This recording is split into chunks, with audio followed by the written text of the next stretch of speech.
Светска банка не дозволуваше да отпочне со работа и беше пред буквално публикување на кредитната рамка. Заради нерешените имотно-правни односи, тоа е експроприација.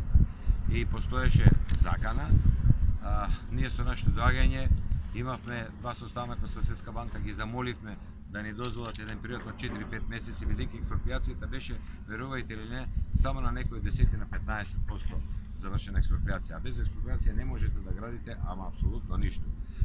Замоливме, обеќавме дека ќе сториме се што можеме, вложивме надпросечни сили и во една заедничка соработка од Јавното претпријатие за државни патишта со зголемен број на, така да кажам, правници кои се занимаваат со експроприациите, во соработка со Министерството за транспорт и врски, со локалните самоуправи и со другите институции, катастар, имотно-правни односи и така натаму, успеавме, верувајте или не, од Светска банка беа многу пријатно изненадени кога во април месец ние веќе имавме 92% извршена експроприација и тогаш тие, така да кажам, дозволија да се отпочне и со летниот дел се отпочне со градбата.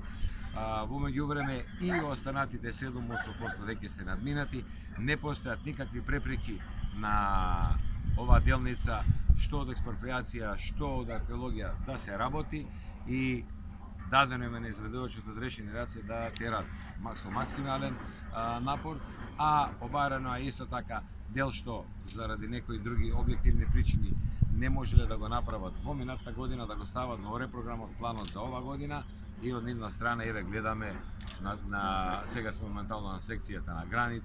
Јас минатата недела бев и на секцијата кај што е италијанска фирма Тилена Скади, секаде се работи со максимално забрзано темпо. И сега ова се тие најбавни работи и така да кажам кавасти работи кои што најбавно излегуваат. Кога ќе се дојде веќе на тампонот, после е се лесно, на асфалтирањето е најлесниот дел, најскапиот е најлесниот дел, но треба да се дојде. Гледате, овој мост е некаде околу 240 метри, висина 25 метри, ширина 12,5 метри, и значи тоа се сериозни зафати каде што се бара и голема професионалност и одговорност.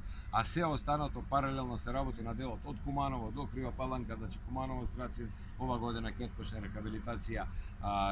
рехабилитација, Ранковци, Крива Паланка, исто така околу Крива Паланка преку Македонија пат имаме рехабилитација на регионални патишта и верувам дека годината ќе ја завршиме така како што јас и министерот си зедовме за обврска ова година да рехабилитираме, реконструираме 600 километра патишта во Македонија без овие што се градат. Ова е нека друга категорија. Зборам само за рехабилитација, комплетно цели реони се опфатени, нема да има пат кој што нема да биде рехабилитиран. Понатаму останува една голема наша и граѓанска одговорност одржувањето на тие патишта.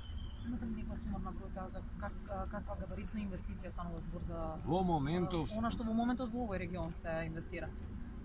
Вие прочитав тие се патиштата и таму ги дадов и сите ги имат и цените и сумите, сето тоа што е.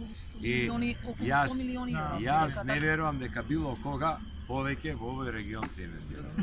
Вака, значи, ако ми дозволите, прво им благодарам за посетата на министрот и на директорот на Јавното претпријатие за државни патишта.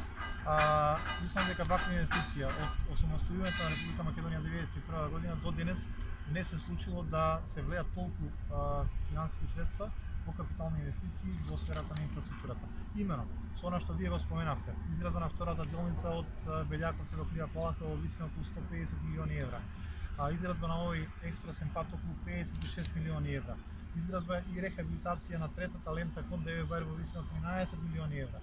Рехабилитација на постоечкиот патен правец од Ранковци кон Крива Паланка во висина 10 милиони евра. Она што го правиме во делот на Куманово Страцин, кој што не е во околината на Крива Паланка, исто така околу 300.000 евра.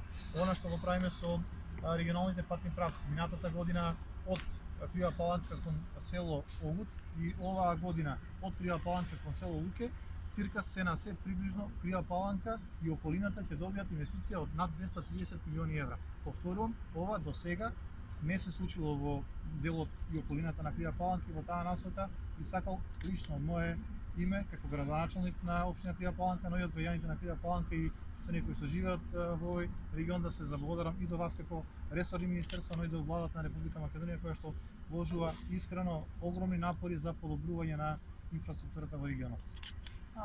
ова го трпи економијата и локалното население. Имате ли некако увид колкав број претпоставам локални лица се вработени на работата на овие патни правци?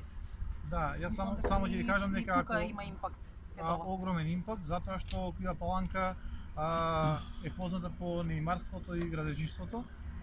Верувате или не дека ние во моментот или фирмите кои што работат на оваа делница, секојдневно контактираме со дел од изведувачите и подизведувачите, немаме веќе невработени градежни инженери во агенција за вработување, немаме доволно шофери кои што ќе управуваат со градежна механизација, немаме доволно шофери за управување со С категорија на товарни моторни возила, а да не зборам за општа работна рака која што солидни примања. да, примањата се солидни во секој случај и тоа во секој случај влијае на социјекономскиот развој и состојбите во општина Крива Паланка и околината.